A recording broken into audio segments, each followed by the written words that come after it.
శ్రీ మహాగణాధిపతయే నమః. ఈరోజు మనం 2024వ సంవత్సరం డిసెంబర్ నెల మాసఫలాల్లో భాగంగా మీనరాశి వారికి ఈ మాసం ఎలా ఉంటుందనేటువంటి కాస్త పరిశీలిద్దాం. మీనరాశి అనగానే పూర్వభద్ర నక్షత్రం 4వ పాదం, ఉత్తరభద్ర నక్షత్రం 1, 2, 3, 4 పాదాలు, రేవతి నక్షత్రం 1, 2, 3, 4 నక్షత్ర పాదాల్లో జన్మించిన వాళ్ళందరినీ కూడా మనం మీనరాశి జాతకుల కింద పరిగణిస్తాం. ఈ మాసం గ్రహగతులను కనుక పరిశీలించినట్లయితే వృషభంలో గురుడు, కర్కాటకంలో కుజుడు, కన్యలో కేతువు, వృశ్చికంలో రవి బుధులు, ధనుసులో శుక్రుడు, కుంభంలో శని, మీనంలో రాహువు సంచరిస్తున్నారు. వీటితో పాటుగా రవిశుక్రుల యొక్క స్థాన మార్పు అనేటువంటిది కూడా జరుగుతోంది. ఈ గ్రహగతులను కనుక పరిశీలించి చూసినట్లయితే మీనరాశి వాళ్ళకి అధిక భాగం, అధిక శాతం మందికి, అధిక రంగాల్లో ఉండేటువంటి వాళ్ళకి దాదాపుగా అద్భుతమైనటువంటి శుభ ఫలితాలు వస్తున్నాయి. కానీ ఎంత కాదనుకున్నా కుజుడు కర్కాటక రాశిలో పంచమ స్థానంలో నీచిపట్టడం వల్ల సంతానపరమైనటువంటి విషయాల్లో, కొంత ప్రేమ సంబంధమైనటువంటి విషయాల్లో, ఇటువంటి కొన్ని విషయాల్లో కొన్ని రకాల ఇబ్బందులు మీనరాశి వాళ్ళకి ప్రస్ఫుటంగా రాబోతున్నాయి. వాటి నుంచి తప్పించుకోవాలంటే ఏ రకమైనటువంటి పరిహారాలు చేయాలి, ఎంత సులువైన పరిహారాలు చేసి ఈ మాసం, ఈ 2024 సంవత్సరంలో చివరగా వచ్చేటువంటి ఈ మాసం మీ జీవితంలో గుర్తుండిపోయేటువంటి అద్భుతమైన మాసంగా దీన్ని మీరు మలుచుకోగలుగుతారు. ఇలా చేయాలంటే ఏ రకమైనటువంటి పరిహారాలు పాటించాలనేటువంటి అనేక విషయాల గురించి ఈ వీడియో చివరిలో మీకు నేను తెలియజేయడానికి ప్రయత్నం చేస్తాను. మరి ముఖ్యంగా మీనరాశి వాళ్ళు ఈ మాసం అద్భుతమైన శుభ ఫలితాలు రావడం కోసం కుజ శనులకి సంబంధించినటువంటి శాంతి పరిహార క్రియలను జరిపించుకోవాలి. ఇకపోతే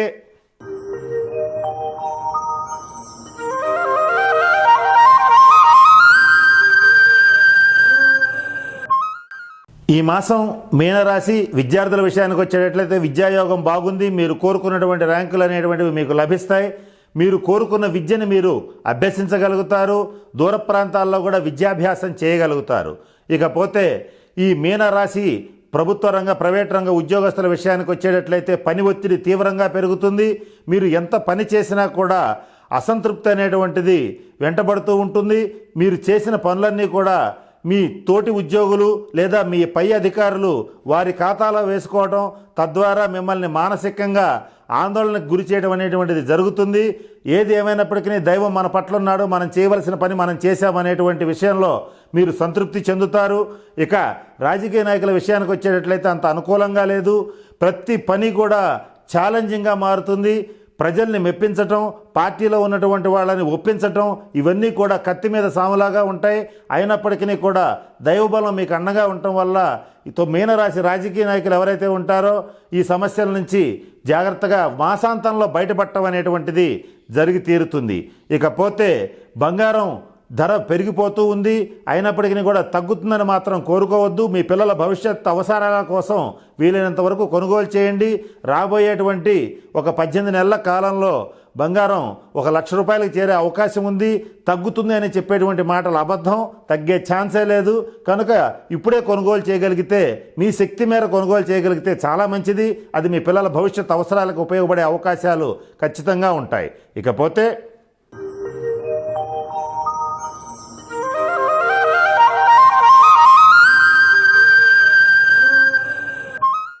ఈ మాసంలో మీనరాశి వాళ్ళు జీవితంలో అనుకున్నటువంటి అతి ముఖ్యమైనటువంటి కార్యక్రమాలని చక్కగా పూర్తి చేస్తారు. కుటుంబ సభ్యులు సహకరించకపోయినా, తల్లిదండ్రులు సహకరించకపోయినా, ఎవరు సహకరించకపోయినా చక్కటి ప్రణాళికతో ఒకేసారి 2 లేదా 3 వృత్తుల్ని చేపట్టి ఆర్థిక పరిస్థితుల్ని మెరుగుపరచడానికి మీ వంతు సాయశక్తిలా కృషి చేస్తారు. దైవానుగ్రహం వల్ల ఈ పనిలో మీరు చక్కగా సక్సెస్ అవుతారు. సహజ సిద్ధంగానే చట్టాన్ని, న్యాయాన్ని గౌరవిస్తారు.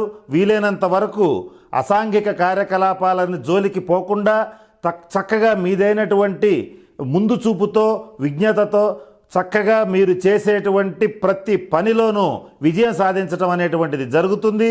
మీ సూక్ష్మ బుద్ధితో ప్రతి పనిలోనూ ఉన్నటువంటి లోటుపాట్లని సునాయాసంగా ఎంచగలుగుతారు, వాటిని సరిచేయగలుగుతారు. అలాగే మరి ముఖ్యంగా చక్కగా ఎదుటి వాళ్ళకి మీరు ఇవ్వదగినటువంటి సలహాలను ఇస్తారు. ఆ సలహాలు కూడా వారి జీవితంలో ఎంతో ఉపయోగపడతాయి. ఇటువంటి చక్కటి దర్శన జ్ఞానాన్ని కలిగి ఉంటారు. ఈ దర్శన జ్ఞానం ఏదైతే ఉంటుందో మీనరాశి వాళ్ళకి భవిష్యత్తులో వాళ్ళు చేయబోయేటువంటి కార్యక్రమాలకి నాంది ప్రస్తావనగా ఈ మాసం మొదలెట్టేటువంటి పనులన్నీ కూడా చక్కగా విజయవంతంగా పూర్తవడం అనేటువంటిది జరుగుతుంది. ఇకపోతే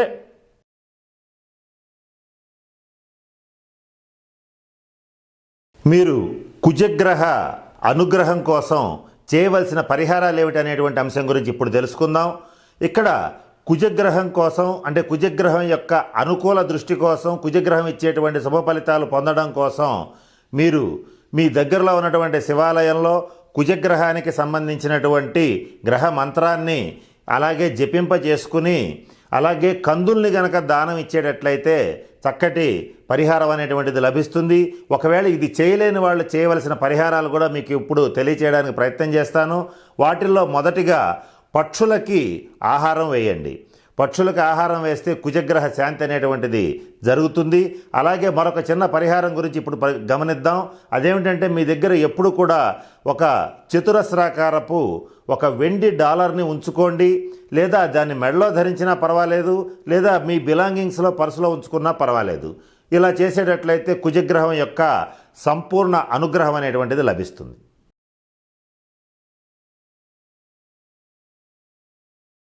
శనిగ్రహ శాంతి కొరకు మీరు పాటించవలసిన పరిహారాల గురించి ఇప్పుడు నేను తెలియచేయడానికి ప్రయత్నం చేస్తాను. కలియుగంలో ఏలినాటి శని, అష్టమ శని, అర్ధాష్టమ శని, జన్మశని, శని మహర్దశ, అలాగే గోచార రీత్యా జరుగుతున్నటువంటి శని బాధల రీత్యా తప్పించుకోవటానికి అనేక పరిహారాలని మన మహర్షులు తెలియజేయడం జరిగింది.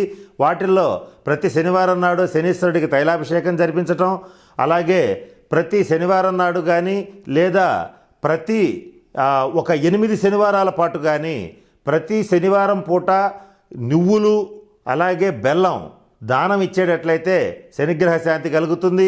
శనిగ్రహ జపం చేసి, శనిగ్రహ దానం చేసి, శనిగ్రహ హోమం చేసినా కూడా శనిగ్రహ శాంతి అనేటువంటిది జరుగుతుంది. ఇది అందరూ చేసుకోవడం మంచిది, అవసరం కూడా. అయితే ఇక్కడ చేసుకోలేనటువంటి వాళ్ళు, ఇంట్లో చేసుకోగలిగినటువంటి వాళ్ళు కొన్ని పరిహారాలు కొంతమందికి బయటికి వెళ్ళే అవకాశం ఉండదు, కొన్ని ఇబ్బందులు కూడా ఉంటాయి. కనుక వాళ్ళు చేయవలసిన సులభమైనటువంటి పరిహారాలు కూడా ఇప్పుడు మీకు నేను తెలియచేస్తాను. వాటిల్లో మొట్టమొదటగా కుడి చేతి మధ్య వేలికి స్టీల్ రింగ్ని ధరించండి. ఇలా ధరించేటట్లయితే శనిగ్రహ అనుగ్రహం అనేటువంటిది కలుగుతుంది. అలాగే మీ దగ్గరలో ఉన్నటువంటి అనాథులకు కానీ, వికలాంగులకి కానీ, పేదవాళ్ళకి కానీ, ప్లాట్ఫామ్ మీద పడుకునేటువంటి వాళ్ళకి కానీ నల్ల కంబళి దానం ఇవ్వడానికి ప్రయత్నం చేయండి. ఇలా ఒకళ్ళకైనా ఇవ్వచ్చు, లేదా కనీసం 8 మందికైనా ఇవ్వచ్చు. అది మీ యొక్క ఆర్థిక స్తోమతను బట్టి చేయండి. అలాగే కాకులకి ఆహారం పెట్టండి. ప్రతినిత్యం కాకులకు ఆహారం పెట్టినా కూడా శనీశ్వరుడి వాహనం కాకి, అలాగే కాకికి ఆహారం పెట్టినా తప్పనిసరిగా శనిగ్రహ శాంతి కలుగుతుంది. వీటిల్లో నేను చెప్పిన వాటిల్లో ఏ రకమైన పరిహారాలు చేసుకున్నా కూడా సంపూర్ణ శని యొక్క అనుగ్రహం కలుగుతుంది. అది కలిగిందంటే కలియుగంలో ఏ వ్యక్తికి ఎదురుండదు. 9 గ్రహాలు ఇచ్చేటువంటి దుష్పరిణామాలను కూడా సునాయాసంగా శనీశ్వరుడు ఆపగలుగుతాడు. కనుక వీలైనన్ని పరిహారాలు మీకు చేతనైనంతవరకు చేసుకోండి.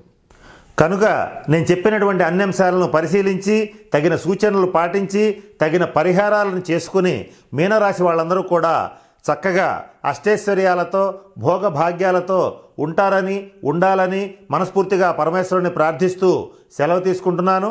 స్వస్తి.